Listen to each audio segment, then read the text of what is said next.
మంత్రివర్గంలో మంత్రి అయింది చంద్రశేఖరరావు కాదా అధ్యక్ష? చంద్రశేఖరరావు గారు కేంద్ర మంత్రిగా ఉన్నప్పుడే 4,000 క్యూసెక్కులు ఉన్న పోతిరెడ్డిపాడు 44,000 క్యూసెక్కులకు పెంచిన మాట వాస్తవం కాదా? ఆనాడు మరి శశిధర్ రెడ్డి, పి జనార్దన్ రెడ్డి గారు సొంత ప్రభుత్వంలో ఉండి కూడా పోతిరెడ్డిపాడు పొక్క పెద్దది చేస్తే శాశ్వతంగా తెలంగాణ ఎడారిగా మారుతుంది, దాన్ని అడ్డుకోవాల్సిందని ఇదే శాసనసభలో నిటారుగా నిలబడి కొట్లాడింది పి జనార్దన్ రెడ్డి కాదా? ఆనాడు రాజశేఖర రెడ్డి గారికి హారతులు ఇచ్చింది చంద్రశేఖరరావు, హరీష్ రావు గారు కాదా అని నేను అడుగుతున్నా అధ్యక్ష. ఆనాడు మంత్రివర్గంలో ఉన్న మీరు, ఆనాడు కడప జిల్లా ఇన్ఛార్జ్ మంత్రిగా ఉన్న నాయన నరసింహారెడ్డి గారు, మీరు శాశ్వతంగా తెలంగాణ హక్కులను తాకట్టు పెట్టి తెలంగాణ నిడారిగా మార్చి నా పాలమూరును, నల్లగొండను, రంగారెడ్డి జిల్లాను వలసల జిల్లాలుగా మార్చి, ఫ్లోరైడ్ జిల్లాలుగా మార్చి ఈ రైతులను పొట్టన పెట్టుకున్నది మీరు కాదా? మీ నీతి, మీ జాతి తెలంగాణ సమాజం మర్చిపోయిందని మీరు అనుకుంటున్నారా? ఆనాడు మేము లేమా ఈ సభలలో? శాసనమండలిలో నేను లేనా? ఇడున్నోళ్ళు చాలామంది ఆనాడు శాసనసభ్యులు కాదా? శ్రీధర్ బాబు గారు, ఉత్తమ్ కుమార్ రెడ్డి గారు ఆనాడు ఈ సభలో లేరా? వెంకటరెడ్డి గారు లేరా? అధ్యక్ష, ఎవరిని మభ్యపెట్టాలని ఈరోజు మాట్లాడుతున్నారు అధ్యక్ష? ఉమ్మడి రాష్ట్రంలో రాజశేఖర రెడ్డి గారి మంత్రివర్గంలో రాజశేఖర రెడ్డి సహకారంతో కేంద్ర మంత్రివర్గంలో ఉన్న చంద్రశేఖరరావు, హరీష్ రావు గారు ఆనాడు అడ్డుకుని ఉంటే పోతిరెడ్డిపాడు పొక్క పెద్దదై ఉండేదా?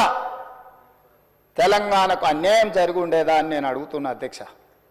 అది పక్కన పెట్టండి అధ్యక్ష. కాంగ్రెస్ పార్టీ శ్రీమతి సోనియా గాంధీ గారు ఆనాడు ఆల్ పార్టీ కమిటీలో ఉత్తమ్ కుమార్ రెడ్డి గారు తెలంగాణ తరఫున రిప్రజెంట్ చేసిండ్రు.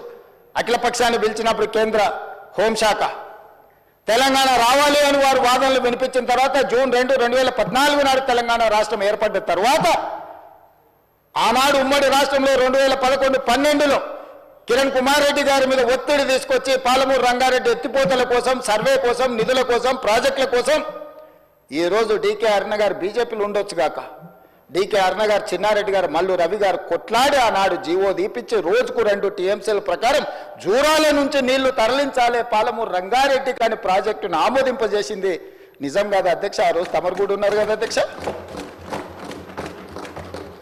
తెలంగాణ రాష్ట్రం ఏర్పడ్డ తర్వాత పాలమూరు రంగారెడ్డి ఎత్తిపోతల పథకాన్ని జూరాల నుంచి నీళ్లు తీసుకునే విధానం మీద పెద్దలు చిన్నారెడ్డి గారు ఇదే సభలో మాట్లాడితే చిన్నారెడ్డి గారిని ఏ రకంగా దూషించిండో ఈ సభనే సజీవ సాక్షి.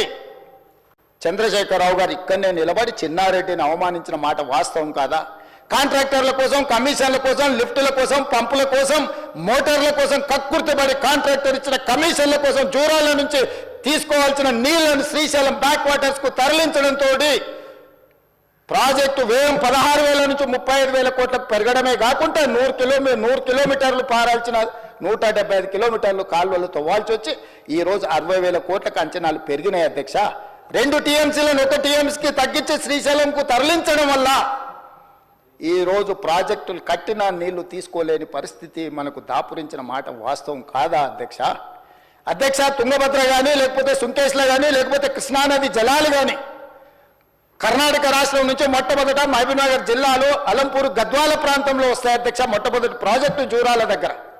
తెలంగాణ రాష్ట్రంలో కర్ణాటక నుంచి వచ్చే ఏ నీళ్ళైనా మహబూబ్నగర్ జిల్లాలో ఉన్న అలంపూర్, గద్వాల దగ్గరికి మొట్టమొదట నీళ్లు వస్తే నీళ్లు వచ్చినట్టు ఒడిచిపట్టుకొని తెలంగాణ రాష్ట్రానికి పాలమూరు జిల్లాకు, రంగారెడ్డి జిల్లాకు, నల్గొండ జిల్లాకు, ఖమ్మం జిల్లాకు తరలించుకుంటే ఈనాడు పోతిరెడ్డిపాడు లేకపోతే ముచ్చుమరి, మాల్యాల నుంచి రాయలసీమకు తరలించకపోయే అవకాశమే లేకపోతుండే అధ్యక్ష.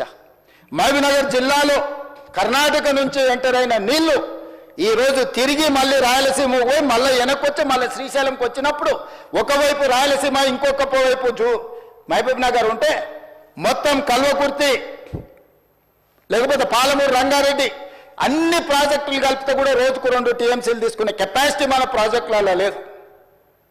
ఇవాళ ఎస్ఎల్బీసీ ఆనాడు రాజశేఖర రెడ్డి గారు ఉన్నప్పుడు ఫ్లోరైడ్ జిల్లా అయిన నల్గొండ జిల్లాకు 3,60,000 ఎకరాలకు గ్రావిటీతో నీళ్లు ఇవ్వాలని ఎస్ఎల్బీసీని ఆనాడు 2,000 కోట్లతో ప్రారంభిస్తే ఆనాడు దాదాపుగా 20 పైగా కిలోమీటర్లు ఉమ్మడి రాష్ట్రంలో టన్నెల్ తవ్వుతే నువ్వు తెలంగాణ వచ్చిన తర్వాత 4 ఏళ్లలో పూర్తి చేయాల్సిన ప్రాజెక్టును 10 ఏళ్ళైనా పూర్తి చేయక 10 కిలోమీటర్లు పక్కన పెట్టి ఈరోజు శాశ్వతంగా నల్గొండ జిల్లాను ఫ్లోరైడ్లో ముంచి అక్కడి రైతుల చావులకు కారణం నువ్వు. ఆ ప్రాజెక్టు పూర్తి చేస్తే ఎవ్రీ డే 4000 క్యూసెక్కులు నీళ్లు తీసుకపోతే గ్రావిటీతోనే రూపాయి ఖర్చు కూడా లిఫ్టుల మీద పెట్టాల్సిన అవసరం లేకుండా ప్రాజెక్టు కంప్లీట్ అయి ఉండేది అధ్యక్ష. ఇవాళ జరిగిన ఎస్ఎల్బిసి ప్రమాదానికి ఆ 8 మంది చావులకు నువ్వు కారణం కాదా? వాటి వివరాలు నేను మళ్ళీ చెప్తా అధ్యక్ష.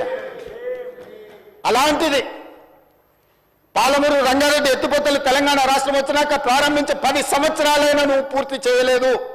ఈనాడు చంద్రబాబు నాయుడు గారైనా ఆంధ్రప్రదేశ్ అయినా కేంద్రమైనా ఈ ప్రాజెక్టులను అడ్డుకుంటుంది అని అంటే ఈరోజు కృష్ణానది మీద నిర్మించిన ఉమ్మడి రాష్ట్రంలో ప్రారంభించిన కల్వకుర్తి కావచ్చు, ఉమ్మడి రాష్ట్రంలో అనుమతులు ఇచ్చిన పాలమూరు రంగారెడ్డి ఎత్తిపోతలు కావచ్చు, ఉమ్మడి రాష్ట్రంలో అనుమతి వచ్చిన మక్తల్ నారాయణపేట కొడంగల్ ప్రాజెక్టు కావచ్చు, భీమా కావచ్చు, నెట్టంపాడు కావచ్చు, కోల్చార్ కావచ్చు, శ్రీరామ్ సాగర్, ఇందిరాసాగర్ కావచ్చు, రాజీవ్ సాగర్ కావచ్చు, కృష్ణానది మీద పరివాహక ప్రాంతంలో నిర్మాణంలో ఉన్న ప్రాజెక్టులు 60 సంవత్సరాలు పైగా ఉమ్మడి రాష్ట్రంలో పూర్తి కాని ప్రాజెక్టులు 10 సంవత్సరాలు చంద్రశేఖరరావు గారు ముఖ్యమంత్రి ఉన్నప్పుడు ఈ రాష్ట్రంలో ఎందుకు పూర్తి చేయలేదు? దక్షిణ తెలంగాణ పట్ల కృష్ణానది జలాలను మా ప్రాంతానికి ఇవ్వకుండా వివక్ష చూపించి శాశ్వతంగా మా రైతాంగం జీవితాల మీద మరణ శాసనం రాసింది చంద్రశేఖరరావు కాదా అని నేను ఇక్కడ నుంచి అడుగుతున్నా అధ్యక్ష. ఇవాళ ప్రతిపక్ష నాయకుడు వచ్చి ఇక్కడ కూర్చుంటుంటే నేను అడిగేదానికి సమాధానం చెప్పాల్సి వస్తుందని ఈరోజు వారి ముఖం చాటేసింది అధ్యక్ష. అధ్యక్ష ఇప్పుడే లెక్కలు ఇచ్చిండ్రు అధ్యక్ష. చంద్రశేఖరరావు గారు ప్రతిపక్ష నాయకుడు అధ్యక్ష. ప్రతిపక్ష నాయకుడుగా ఇప్పటివరకు వారి శాసనసభకు వచ్చింది 2 సార్లు అధ్యక్ష. వారికి పోయిన డిసెంబర్ 23 నుంచి ఇప్పటి వరకు వారికి ఇచ్చిన జీతం అధ్యక్ష 57,84,124 రూపాయలు అధ్యక్ష. శాసనసభ్యుడిగా ప్రతిపక్ష నాయకుడిగా డిసెంబర్ 1, 2023 నుంచి ఫిబ్రవరి 28,